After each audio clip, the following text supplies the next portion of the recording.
Good afternoon, everyone. I hope you are well today. The President of the General Assembly took part in the high-level event on interlinkages between water and climate. Ms. María Fernanda Espinosa said that globally, 1 in 3 people lacks access to safe water in their homes, schools, and workplaces. More than a quarter of the world's people live in countries with high water stress. More than half experience water scarcity for at least 1 month a year.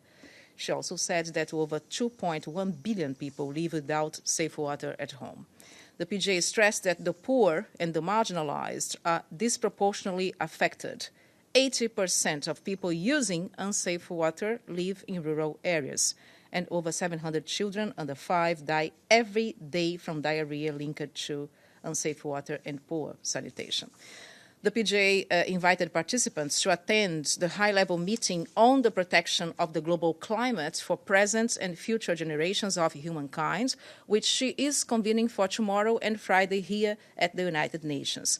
This event is happening per the UNGA resolution and in the context of the economic, social, and environmental dimensions of the 2030 Agenda for Sustainable Development. Member states tomorrow and Friday will be represented by heads of state and government and state ministers. Other guests include representatives of civil society and the private sector. And as you heard, Mrs. Espinosa will be here tomorrow at 12:30 with the Secretary-General Antonio Guterres and the head of the World Meteorological Organization, WMO, Peter Talas, to answer your questions on the State of the Climate report. And all UNGA colleagues are invited. It will be also webcast for people who can't make it tomorrow here to the briefing room. And finally, today the President of the General Assembly signed the Book of Condolences at the mission of New Zealand for the terrorist attacks of 15th of March. Mrs. Espinosa is also signing the Book of Condolences opened by the mission of Mozambique in tribute to the victims of Cyclone Idai. As we speak, the PGA is meeting students of the Hunter College, and later she will have bilateral meetings with the ambassadors of Ireland and the ambassador of Fiji. And this is everything from us. Do you have any questions? Oscar, please go ahead. Thank you, Monica. Is there any concern, any response from the President of the General Assembly regarding the situation, the escalation of the humanitarian crisis in Venezuela?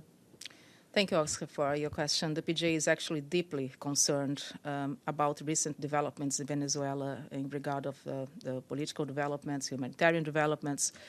Mrs. Espinosa calls all parties to seek an urgent and constructive dialogue instead of growing further apart. The PJ remains also in close contact with the SG and other actually interlocutors here in the United Nations on this issue. She stresses what she has been doing for a while, that only a political solution will bring an end to the terrible suffering that is being imposed on the Venezuelans by this crisis. Thank you. Go ahead. Following on that subject, Ms. Espinosa knows the region. She was foreign minister of Ecuador previously to come into the United Nations. Would she be willing to broker a dialogue to be able to become a partner in that possibility? We understand the Secretary General has offered his good offices. However, she understands a little bit more the region herself. Would she be willing to travel to Venezuela or to meet with the opposition leaders? We understand so far the Secretary General has communicated by letter, but not have had any other communication. Is that something she is trying to see if possible? You're right. The President of the General Assembly was Minister of Foreign Affairs of her country twice in 2 different governments. She was also the Minister of Defense.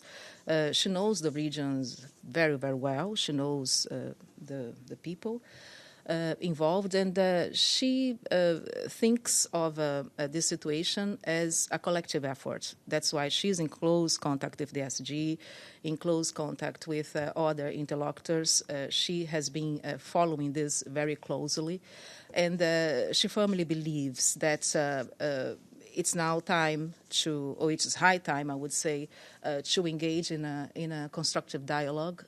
She has been stressing these points because as in this situation, both sides go further apart, we won't have any effective, efficient solution for this. And she said before, the people of Venezuela, women, children, men, young people, elderly people, they are suffering because of this crisis. But thank you. Any other question? No? Okay, so I would say tomorrow, no briefing here for the SGs, as the staff explained, for the PJs, because we're going to have the PJ herself and the SG here, and Professor Talas, for a very good press conference. So I see you tomorrow, 12:30, by the way. Thank you.